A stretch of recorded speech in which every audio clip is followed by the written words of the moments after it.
बबुआ ने आज एक बयान दिया है, कहा है कि जब हमारे परिवार के सभी लोग सांसद हैं इसीलिए तो सपा सपा बनी हुई है। हमने कहा अब सपा इसलिए सपा है क्योंकि जनता उसको अगले चुनाव में साफ ही कर देगी, हमेशा के लिए ही। एक गरीबों का शोषण करते हैं केवल अपने परिवार की खातिर। कुछ लोग जर्जर भवनों को फोटोग्राफ सोशल मीडिया में दिखा रहे हैं। जिन लोगों के इशारे पर दिखा रहे हो ना, ये उन्हीं के स्मारक हैं जिनके इशारे पे दिखा रहे हो। हमारे यहाँ जाना है, प्रोजेक्ट अलंकार के अंतर्गत जो नए भवन विद्यालयों के बने हैं, ये आज की नई शिक्षा व्यवस्था की जो नकल मुक्त अकल से युक्त शिक्षा प्रणाली का आधार बन रहा है, और समय सीमा के अंदर परीक्षा होना। 17 के पहले 3 महीने परीक्षा में लगते थे, 3 महीने परिणाम में लगते थे, तो 6 महीने तो यही गायब हो गए। 3 महीने अन्य अवकाश में और कर्फ्यू में व्यतीत हो जाता था। 3 महीने भी नहीं मिलते थे बच्चों को पढ़ने के लिए, और अब 14 दिन में परीक्षा, अगले 14-15 दिन में परिणाम। यानी जो 3 महीने में होता था उसको 1 महीने के अंदर पूरा परिणाम देकर के हमने 6 महीने का काम 1 महीने के अंदर पूरा किया है। 2017 के पहले एक गरीब के बच्चे नंगे पैर स्कूल जाने के लिए मजबूर होते थे। भीषण गर्मी में तपती हुई पत्थर हो या भीषण सर्दी में ठिठुरती हुई जाड़े में नंगे पैर बेटियों को, बच्चों को स्कूल जाना पड़ता था। आज उनके लिए जूते मोजे की व्यवस्था है, स्वेटर की व्यवस्था है, यूनिफॉर्म की व्यवस्था है, बैग और बुक्स की व्यवस्था है। आज से 9 साल पहले रसोइयों को मात्र 1000 रुपया मिलता था, वह भी कभी मिलता था कभी नहीं मिलता था। नोट करना, 1000 रुपये मात्र मिलती थी। हमने उसको अब बढ़ा करके पहले 2000 किया, आज उसको बढ़ा करके 3000 रुपया आपके लिए किया जा रहा है। मैं प्रदेश भर की सभी रसोइयों को इसके लिए बधाई देता हूं। ये सपाई और कांग्रेसी जो डकैती डालते थे गरीब के हक में, उसको रोकना और गरीब का पैसा सीधे उसके खाते में जाए जिससे वो स्वयं निकाल सके, इसके लिए अब डीबीटी के माध्यम से सारी की सारी धनराशि उनके अकाउंट में जाएगी। आज आप सबके लिए उत्सव का दिन है। माननीय मुख्यमंत्री महोदय ने 2000 से 3000 कर दिया है आपका मानदेय, और स्वास्थ्य की सुरक्षा के लिए कैशलेस चिकित्सा कार्ड और आपके परिधानों, हेड कवर, ग्लव से बनाइए परिधान किट आपको दिया जा रहा है। लखनऊ की श्रीमती आशा तिवारी जी, परिधान किट, कैशलेस चिकित्सा कार्ड और 3000 रुपए के बढ़े हुए मानदेय का प्रतीकात्मक चेक।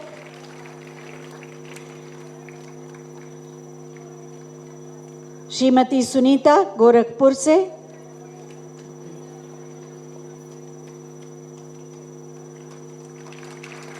ये समझ के ताली बजाइए कि जितनी भी महिलाएं रसोइयां हैं या जितने भी पुरुष हैं, 3,54,000 लोगों को मिल रहा है ये सम्मान। सुदेश देवी अलीगढ़ से, ये सब अन्नपूर्णा की भूमिका निभाती हैं स्कूलों में बच्चों को पोषित भोजन देकर। सरिता देवी वाराणसी से,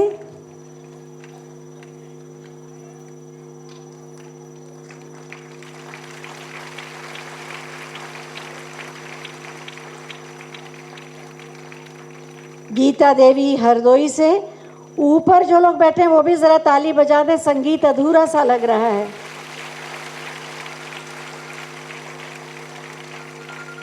लखीमपुर खीरी से सीमा सिंह,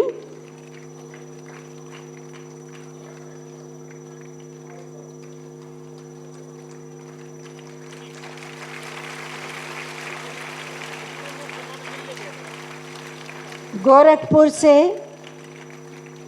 रेखा देवी, गोरखपुर से रेखा देवी। परिधान का किट जो 2 जोड़े आपको परिधान मिलता है, हेड कवर, ग्लव्स और एप्रन इस थैले में है। और साथ में आपको चेक और कार्ड। अलीगढ़ से पिंकी देवी।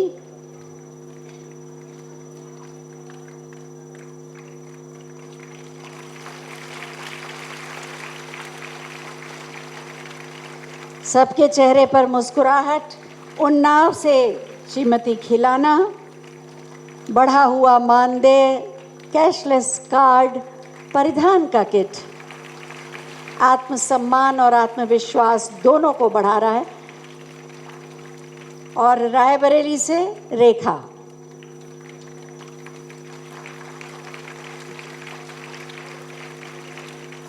भारत माता की, भारत माता की, भारत माता की। वंदे वंदे वंदे। आज मेरे लिए यह अत्यंत प्रसन्नता का क्षण है कि रक्षाबंधन के ठीक पहले हम प्रदेश भर की 3,53,000 से अधिक रसोइयों के 4 नए कार्यक्रम को लेकर के यहां पर आए हैं। ये 4 प्रकार की योजनाएं आज आपके लिए घोषित हो रही हैं। पहला, मानदेय वृद्धि। दूसरा, अगर किसी रसोइया के साथ कोई घटना दुर्घटना हो जाती है तो उसके परिवार को 2 लाख रुपए की सहायता स्टेट बैंक के माध्यम से उपलब्ध करवाने की। तीसरा, प्रत्येक रसोइया और उसके परिवार को प्रतिवर्ष 5 लाख रुपए तक मुफ्त में कैशलेस की सुविधा उपलब्ध करवाना। और चौथा, आपको जो अब तक ड्रेस के लिए यानी साड़ी के लिए 500 रुपए प्राप्त होता था, अब उसकी राशि को दोगुना करने के कार्यक्रम के साथ यानी उसको 1000 रुपए करने के लिए हम आज यहां पर एकत्र हुए हैं। यानी एक साथ रक्षाबंधन के पहले इतना बड़ा उपहार। आज से 9 साल पहले रसोइयों को मात्र 1000 रुपया मिलता था, वह भी कभी मिलता था कभी नहीं मिलता था। नोट करना, कभी मिलता था कभी नहीं मिलता था। आज तो प्रधानमंत्री मोदी जी ने देश भर में 55 करोड़ लोगों के लिए जनधन अकाउंट खोल दिया है। जनधन अकाउंट का मतलब ये सपाई और कांग्रेसी जो डकैती डालते थे गरीब के हक में, उसको रोकना और गरीब का पैसा सीधे उसके खाते में जाए जिससे वो स्वयं निकाल सके। इसके लिए अब डीबीटी के माध्यम से सारी की सारी धनराशि उनके अकाउंट में जाएगी। 1000 रुपए मात्र मिलती थी, हमने उसको अब बढ़ा करके पहले 2000 किया, आज उसको बढ़ा करके 3000 रुपया आपके लिए किया जा रहा है। मैं प्रदेश भर की सभी रसोइयों को इसके लिए बधाई देता हूं। अभी तक रसोइयों के लिए कोई सामाजिक सुरक्षा की गारंटी नहीं थी। सामाजिक सुरक्षा यानी अगर कोई घटना दुर्घटना हो जाए, कोई एक्सीडेंट हो जाए, कोई आपदा आ जाए, कोई पूर्ण विकलांग हो जाए, किसी की मृत्यु हो जाए, परिवार असहाय हो जाता था, कोई पूछने वाला नहीं था। हमने बेसिक शिक्षा परिषद ने भारतीय स्टेट बैंक के साथ बातचीत करके ये तय करवाया कि आपका अकाउंट हम भारतीय स्टेट बैंक में खुलवाएंगे और भारतीय स्टेट बैंक में आपका पूरा मानदेय जाएगा। आप जब भी उसको निकालना चाहेंगे निकालिए, लेकिन अगर कोई घटना दुर्घटना हो जाए, कोई विकलांगता का शिकार हो जाए तो उस परिवार को बैंक तत्काल 2 लाख रुपए की सहायता उपलब्ध करवा देगा। ये पहले नहीं मिलता था। पहले कोई रसोइया बीमार हो जाए, आप जब ये रसोई बनाते हैं तो रसोई का मतलब केवल पेट भरने के लिए भोजन नहीं होता है, ये पोषण भी होता है। एक बच्चे के बचपन को स्वस्थ और समर्थ बनाने का एक अभियान भी है। यानी आप देश के बचपन को स्वस्थ बना रहे हैं, लेकिन आपके स्वास्थ्य की चिंता नहीं होती थी।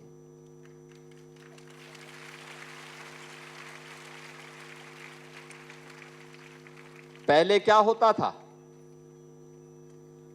कोयले में या लकड़ी में भोजन बनाना पड़ता था। अब एलपीजी आ गया, यानी धुएं से मुक्ति, ये प्रधानमंत्री मोदी जी का अभियान था।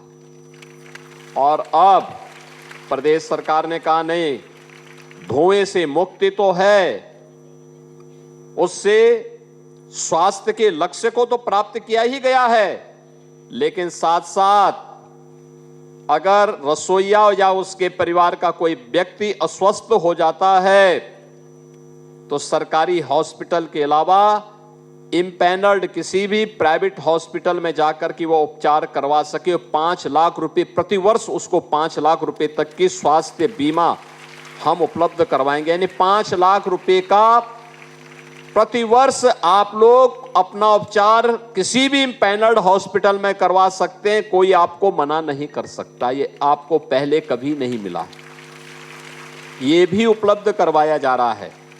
और चौथा जो मैंने आपको बताया, अब तक आपको साल भर में एक बार 500 रुपया मिलता था ड्रेस और साड़ी के लिए, अब हम इसको 1000 रुपया और 1000 रुपया कर दे रहे हैं।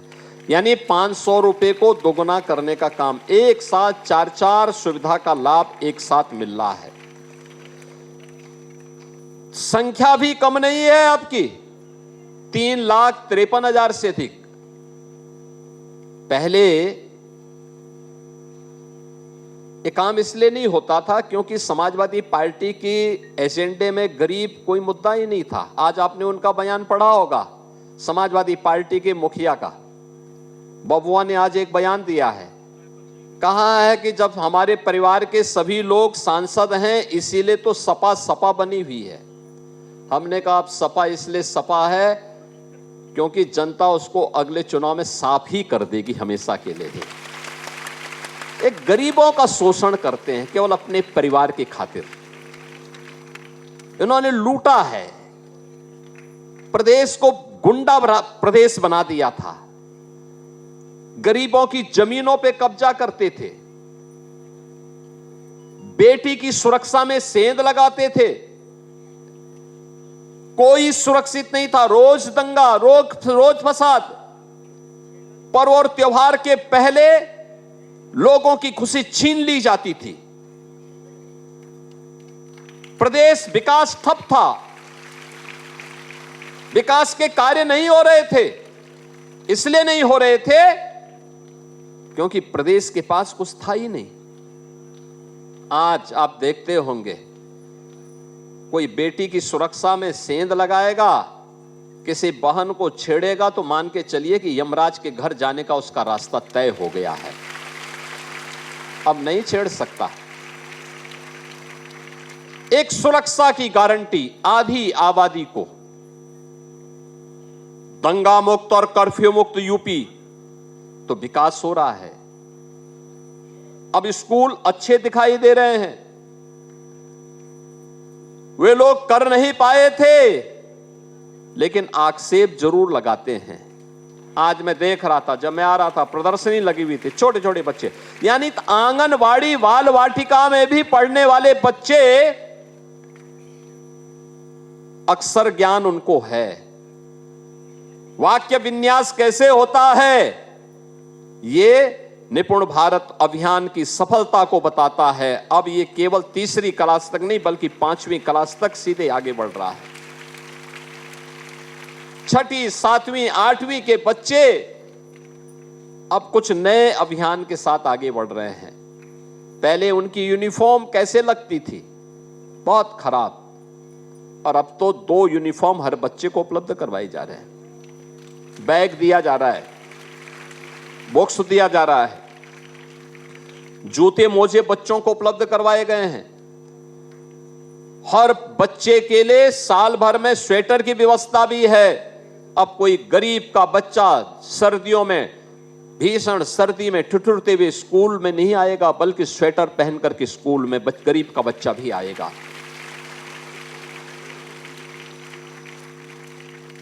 हर बच्चे के पास यूनिफॉर्म है। 2017 के पहले एक गरीब के बच्चे नंगे पैर स्कूल जाने के लिए मजबूर होते थे।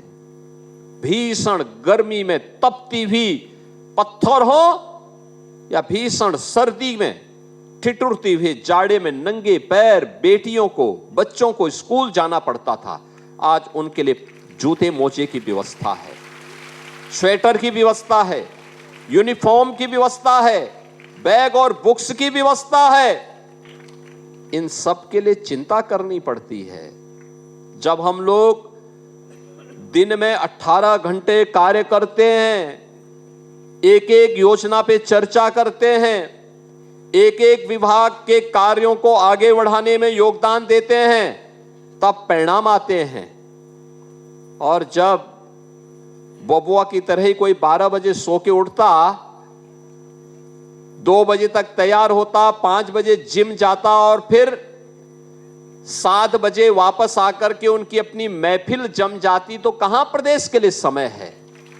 पहले यही होता था, प्रदेश के लिए समय नहीं था। लेकिन अब प्रदेश के लिए पर्याप्त समय सरकार के पास है।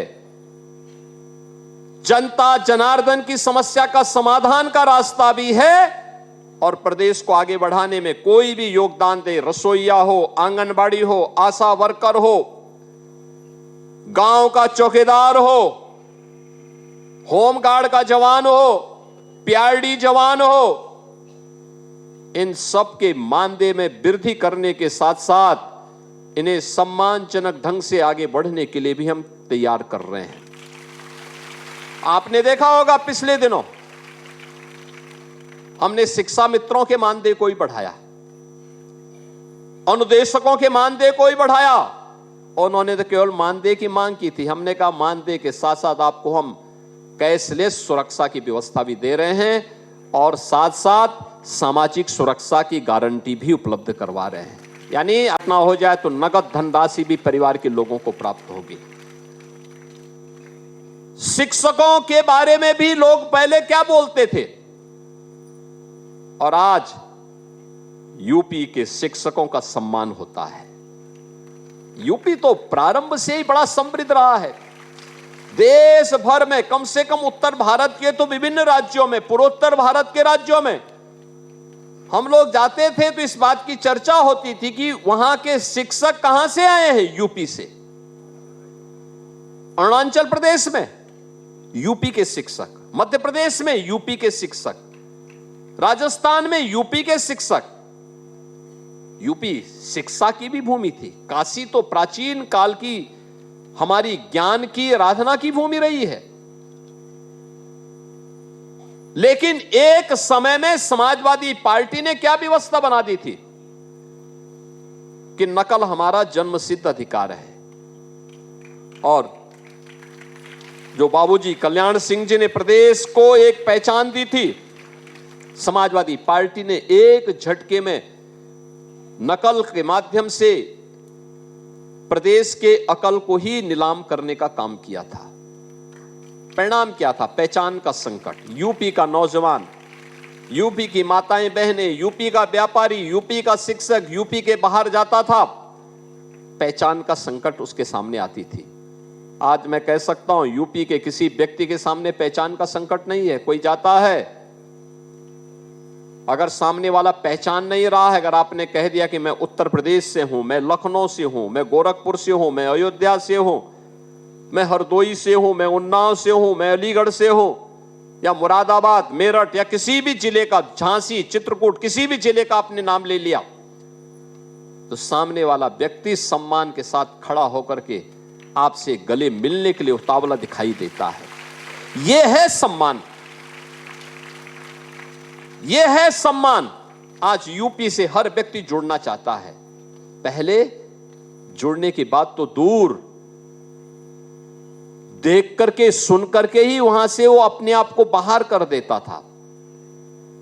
इस समाजवादी पार्टी ने प्रदेश के सामने पहचान का संकट खड़ा किया, बेटी के सामने सुरक्षा का संकट खड़ा किया, नौजवान के रोजगार से वंचित किया, छात्रों को शिक्षा से वंचित करने का पाप किया था। और न उन्होंने रसोइयों की सुनी थी, न आंगनबाड़ी की सुनी थी, न आशा वर्कर की बात सुनी थी, न गांव चौकीदार की बात सुनी थी, न गांव की सुनी थी, न शहर की सुनते थे, न गरीब की सुनते थे, न महिलाओं की सुनते थे।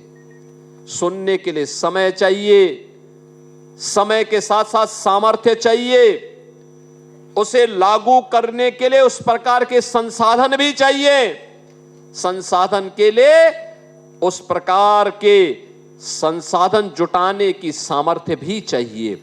और डबल इंजन की भारतीय जनता पार्टी की सरकार ने जब ये जुटाया है, तब आपका मानदेय 1000 से बढ़कर के 3000 होता है। और मानदेय ही नहीं बढ़ रहा है, मानदेय के साथ साथ 2 लाख रुपए का सामाजिक सुरक्षा की गारंटी भी मिल रही है। 5 लाख रुपए का प्रतिवर्ष, यानी 5 लाख रुपए प्रतिवर्ष आप स्वास्थ्य के लिए खर्च कर सकते हैं, पैसा सरकार देगी। कार्ड आपको जो मिलेगा वह कार्ड के आधार पर कहीं भी आप जाएंगे उपचार की सुविधा आपको उपलब्ध हो जाएगी। और साथ साथ ड्रेस के लिए भी अब ये राशि साल भर में जो पहले 500 रुपए मिलते थे, अब वह बढ़कर के 1000 रुपए आपको प्राप्त होगा कि आप अपनी यूनिफॉर्म में साल भर में 2 यूनिफॉर्म आप आराम से अपना बना करके अपने विद्यालय में जा सकते हैं। मेरी आप सबसे अपील है, और अपील एक ही है। देखिए, सिस्टम जब प्रगति करता है, आगे बढ़ता है, उसका लाभ हर एक तबके को प्राप्त होता है। आपका दायित्व क्या है? जिस विद्यालय में रहें, रसोई साफ सुथरा दिखाई दे, साफ सुथरा। बच्चे को जो पोषण मिशन के अंतर्गत व्यवस्था बनाई गई है, अलग अलग दिन अलग अलग प्रकार के आहार देने हैं, और बहुत अच्छा उन्होंने बेसिक शिक्षा परिषद ने जो 1,42,000 विद्यालय हैं, इन विद्यालयों के लिए जो व्यवस्था बनाई है, जिसमें लगभग 1.5 करोड़ बच्चे यहां पर अध्ययन कर रहे हैं, इन बच्चों के लिए जो व्यवस्था बनाई गई है, उन बच्चों को अगर आप समय पे स्वच्छता के साथ पौष्टिक आहार, जो उपलब्ध आहार है, जो मेनू तैयार किया गया है साप्ताहिक, उस मेनू के अनुसार अगर आप उन्हें उपलब्ध करवाते हैं, तो इसमें आपकी का भी सम्मान बढ़ेगा, आपका भी गौरव बढ़ेगा। और साथ साथ जब बच्चे अच्छे बनेंगे, आगे बढ़ेंगे, तो याद रखना इसका लाभ भी आपको प्राप्त होगा,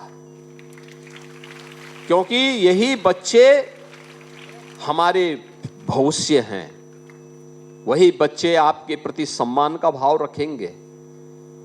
अगर हमने लापरवाही की, कहीं फूड पॉइजनिंग न होने पाए, कोई दुश्मन कोई वहां पर ऐसा कार्य न करने पाए कि जिससे आपको संदेह के दायरे में लाना पड़े, गंदगी रही, या कभी कोई कीड़ा या कोई छिपकली भोजन में गिरे, ये लापरवाही होती है, जीवन के साथ खिलवाड़ है। ये कतई नहीं होने देना है। जब आप रसोई बनाएं, आपके अलावा किसी फालतू बाहरी व्यक्ति का वहां जाना, प्रवेश बंद होना चाहिए, क्योंकि कोई भी व्यक्ति विश्वासघात कर सकता है। आपकी सुरक्षा के साथ भी और इन मासूम बच्चों के साथ भी हमें किसी को खिलवाड़ करने की छूट नहीं देनी है। और इसीलिए अब तो पीएम पोषण मिशन के अंतर्गत 7 दिन और 6 दिन जो विद्यालय चलते हैं उसके लिए 6 प्रकार के मीनू अलग अलग दिन बनाए गए हैं। उस मीनू के हिसाब से हमने लोकल स्तर पर मिलेट को भी उसमें प्राथमिकता दी है, लोकल प्रोडक्ट को भी उसके साथ मान्यता दी है, मौसमी फल को भी मान्यता दी है। ये सभी चीजें अगर मीनू के हिसाब से अगर उपलब्ध करवाते हैं तो उसका लाभ होगा। 2017 के पहले हमारे बेसिक शिक्षा परिषद के विद्यालय वीरान जैसे दिखते थे, उदासी थी, वीरानता थी। किस प्रकार की उदासीनता थी, उजाड़ जैसे लगते थे। आज तो आप देख रहे होंगे ऑपरेशन कायाकल्प के माध्यम से 19 पैरामीटर तय किए गए थे, उनमें विद्यालय में फर्श भी बना है, विद्यालय में बालक और बालिकाओं के लिए टॉयलेट भी बनाए गए हैं, पेयजल की व्यवस्था दी गई है, ज्यादातर विद्यालयों में किचन भी बन गए हैं अलग से, वहां पे स्मार्ट क्लास बन गई है, डिजिटल लाइब्रेरी बन गई है, अच्छे पुस्तकालय बन गए हैं। मैं देख रहा था 2017 के पहले बच्चे हमारी चिंता का विषय होते थे। तब मैं एक सांसद था, तब मैं देखता था बच्चे स्कूल जाते थे, उनको कुछ भी पता नहीं होता था, कुछ भी पता नहीं होता था। आज मैं देखता हूं उन बच्चों को अक्षर ज्ञान भी है, वाक्य विन्यास की जानकारी भी है, गणित की जानकारी भी है, साइंस की जानकारी भी है, इंग्लिश की जानकारी भी है। अब ये बच्चे आगे बढ़ रहे हैं। ये बच्चे आगे बढ़ेंगे तो देश आगे बढ़ेगा, देश आगे बढ़ेगा, हर भारतवासी का सम्मान होगा और हर भारतवासी सम्मान और समृद्धि को प्राप्त करेगा। तो प्रधानमंत्री जी के विजन के अनुरूप विकसित भारत और आत्मनिर्भर भारत के लक्ष्य को प्राप्त करने में शिक्षा विभाग के योगदान को भी कोई रेखांकित करने से चूकेगा नहीं। उस दिशा में इस प्रयास को आगे बढ़ाना है। मैं आप सबसे कहूंगा इस वर्ष के अंत तक हमारा मुख्यमंत्री कंपोजिट विद्यालय का मॉडल भी आने वाला है। मैं आपसे कहूंगा कभी जाकर के अटल आवासीय विद्यालय को देखिए। इस डबल इंजन की भारतीय जनता पार्टी की सरकार ने अंतिम पायदान पर बैठे हुए व्यक्ति के बारे में भी सोचा है, श्रमिकों के बच्चों के बारे में। कोई पूछता था? वे बच्चे घूमते रहते थे। आज हम उन बच्चों को 18 कमिश्नरी में 18 विद्यालय बना करके, आवासीय विद्यालय बना करके वहां लाए हैं। 18,000 बच्चे उन विद्यालयों में अध्ययन कर रहे हैं। याद करिए कोरोना कालखंड, मैं आपका अभिनंदन करता हूं। उस समय जब प्रशासन ने आह्वान किया था तो आप लोगों ने उस समय रसोई बनाने में कोई संकोच नहीं की थी। जो लोग कामगार और श्रमिक अपने प्रदेश में वापस आ रहे थे, और मैं तो देख रहा था, मैंने एक बात और देखी है, महाकुंभ के दौरान जब प्रयागराज में ज्यादा भीड़ हो गई, हम लोगों ने जौनपुर में, प्रतापगढ़ में, भदोई में, मिर्जापुर में, फतेहपुर में, अगल बगल के जिलों में कुछ होल्डिंग एरिया बनाए हुए थे। अब वहां के इतने लोगों के लिए भोजन कैसे बनेगा? तो सबको याद आया कि बेसिक शिक्षा परिषद के रसोइयों को बुलाया जाए, ये लोग बना देंगे भोजन। और बहुत सारी जगह बेसिक शिक्षा परिषद के रसोइयों ने जाकर के वहां पर उनके लिए भोजन बनवाया था। कोरोना कालखंड में कामगार और श्रमिक जो अपने प्रदेश में वापस आ रहे थे, ऐसे 1 करोड़ से अधिक लोगों के लिए भोजन की व्यवस्था जगह जगह बनाने का काम भी इन्हीं रसोइयों ने किया था कोरोना कालखंड में। और इसीलिए सरकार ने तय किया कि कोरोना कालखंड में जो बच्चे निराश्रित हो गए, उनके लिए मुख्यमंत्री बाल सेवा योजना हमने प्रारंभ की। ऐसे बच्चों के लिए प्रति माह हम 4,000 रुपए की स्कॉलरशिप उन बच्चों की पढ़ाई करने के लिए देते हैं, हर उपलब्ध करवा रहे हैं। और यही नहीं, मुझे ये देख करके बहुत प्रसन्नता की अनुभूति होती है कि जिनको किसी ने नहीं पूछा, जिनके बारे में किसी ने नहीं सोचा, उनको आज हम प्रदेश के अंदर लगातार उन योजनाओं से आच्छादित कर रहे हैं। खास तौर पर जब मैं देखता हूं उन बच्चों के बारे में, प्रदेश के अंदर जिन बच्चों के बारे में कोई नहीं पूछता था, दिव्यांग बच्चे, 14,000 गंभीर रूप से और बहुत दिव्यांग बच्चे हैं जिन्हें हम 6,000 रुपए वार्षिक की दर से स्कॉट अलाउंस उपलब्ध करवाते हैं। यानी उनको लाने जाने के लिए वाहन की व्यवस्था 6,000 रुपए प्रतिवर्ष उन्हें उपलब्ध करवाते हैं। 23,000 से अधिक दिव्यांग बालिकाएं हैं जिन्हें 2,000 वार्षिक की दर से स्टाइपेंड हम उपलब्ध करवाते हैं, उन बालिकाओं को उपलब्ध करवाते हैं।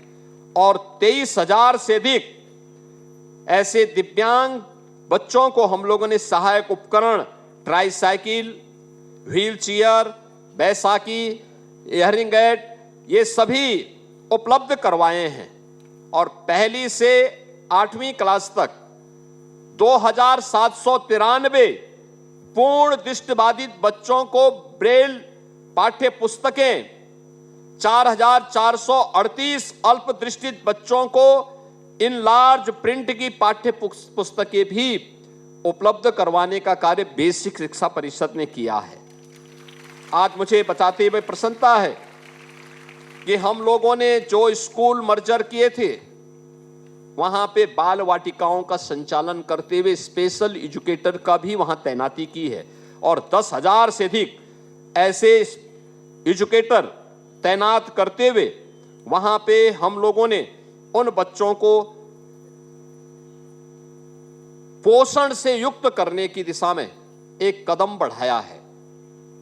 मेरा मानना है जिस देश का बचपन स्वस्थ होगा वही देश समर्थ भी होगा। प्रधानमंत्री जी भी इस बारे में बार बार कहते हैं, स्वस्थ और समर्थ एक दूसरे के पूरक हैं। और उसी दिशा में गरीब बेटियों को कोई नहीं पूछ पाता था। प्रदेश के अंदर कुल 446 के आसपास कस्तूरबा गांधी विद्यालय थे, 8वीं तक चलते थे। 8वीं के बाद वे बेटियां स्कूल नहीं जा पाती थी। हमने कहा भी ये हर विकास खंड में होना चाहिए और मुझे प्रसन्नता है आज बेसिक शिक्षा परिषद ने प्रदेश के सभी 825 विकास खंडों में कस्तूरबा गांधी विद्यालय बनाने के कार्यक्रम को आगे बढ़ाया है। आप सोचो ये बेटियां स्कूल पढ़ पाएंगी और विद्यालय अब 8वीं तक नहीं 12वीं तक चलेंगे। इसके निर्माण के कार्यक्रम को भी आगे बढ़ाया जा रहा है। मुझे प्रसन्नता है कस्तूरबा गांधी विद्यालय में ICT लैब स्थापित किए जा रहे हैं और इसे आगे बढ़ाने का कार्य भी निरंतर हम लोग एक दिशा में आगे कर रहे हैं। प्रोजेक्ट अलंकार के अंतर्गत भी प्रदेश सरकार ने अनेक कदम उठाए हैं। माध्यमिक शिक्षा के स्तर पर पुराने और जर्जर भवनों को नए भवन के रूप में बदलने का काम किया है। कुछ लोग जर्जर भवनों को फोटोग्राफ्स सोशल मीडिया में दिखा रहे हैं। जिन लोगों के इशारे पर दिखा रहे हो ना, ये उन्हीं के स्मारक हैं जिनके इशारे पे दिखा रहे हो। हमारे यहाँ जाना है प्रोजेक्ट अलंकार के अंतर्गत जो नए भवन विद्यालयों के बने हैं, ये आज की नई शिक्षा व्यवस्था की जो नकल मुक्त, अकल से युक्त शिक्षा प्रणाली का आधार बन रहा है। और समय सीमा के अंदर परीक्षा होना, 17 के पहले 3 महीने परीक्षा में लगते थे, 3 महीने परिणाम में लगते थे, तो 6 महीने तो यही गायब हो गए। 3 महीने अन्य अवकाश में और कर्फ्यू में व्यतीत हो जाता था। 3 महीने भी नहीं मिलते थे बच्चों को पढ़ने के लिए। और अब 14 दिन में परीक्षा, अगले 14-15 दिन में परिणाम। यानी जो 3 महीने में होता था उसको 1 महीने के अंदर पूरा परिणाम देकर के हमने 6 महीने का काम 1 महीने के अंदर पूरा किया है। यह है कार्य की कुशलता और यही है स्किल डेवलपमेंट, यही स्किलिंग है। ये नए यूपी को, यहां के स्केल को स्किल में बदलने का काम आज हमारी शिक्षा व्यवस्था कर रही है और उसका आधार बेसिक शिक्षा परिषद बन रही है। मुझे प्रसन्नता है। मैं आप सभी रसोइया बहनों से कहूंगा, एक साथ पहली बार 4 योजनाओं से आप जुड़ रहे हैं, 4 प्रकार की योजनाओं से। कभी नहीं हुआ, कभी किसी ने नहीं दिया। सफाई तो आकर के सबको निकाल करके अपने लोगों को बिठा करके फिर बच्चों के भी इस मिड डे मील पर डकैती डलवा देते थे। आज तो कोई नहीं छेड़ सकता। अब तो हमने व्यवस्था दे दी है। यानी कितना आपको मिला है? 1000 से बढ़कर के 3000, 500 साड़ी के लिए भी दिया पहले और अब 1000 रुपये उसको भी किया जा रहा है। 2 लाख रुपए की सामाजिक सुरक्षा की गारंटी भी और 5 लाख रुपए प्रतिवर्ष कैशलेस स्वास्थ्य की सुविधा भी आपको उपलब्ध करवाई जा रही है। इतनी सुविधाएं मिल रही हैं। इस सुविधा में अब शासन की अपेक्षा है बच्चों के लिए पोषण, पौष्टिक आहार तैयार करिए, विद्यालय के वातावरण को स्वच्छ सुंदर बनाने में अपना योगदान दीजिए। बाकी बीजेपी की डबल इंजन सरकार पर विश्वास करिए, सरकार आपकी सभी समस्याओं का समाधान करेगी। आप सभी के प्रति मेरी मंगलमय शुभकामनाएं हैं। आपको रक्षाबंधन की भी हृदय से बधाई देता हूं। धन्यवाद। जय हिंद,